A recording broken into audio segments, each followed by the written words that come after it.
Hello दोस्त, नमस्ते, प्रणाम। अपने यूट्यूब पर स्वागत करते हैं। देखिए बहुत सुंदर धमाकेदार चुटकुला नाच गीत हम लोग लेकर आए हैं। अगर आप लोग को अच्छा लगे तो आप लोग जरूर कमेंट करके बताना गीत कैसा है। बदरी में भी दवा करौला मोर बला मुआ उगला डगारिया में होगा। बदरी में भी दवा करौला मोर बला मुआ की उगला डगारिया में होगा।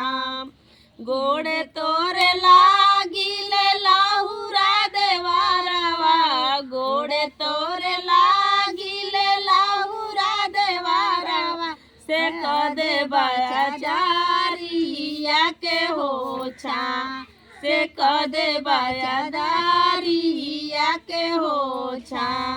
तालावा में उपजला ताल के लड़ाइया, तालावा में उपजला ताल के लड़ाइया। बगियावा से नूराया के होया, कि बगिया से नूराया के होया।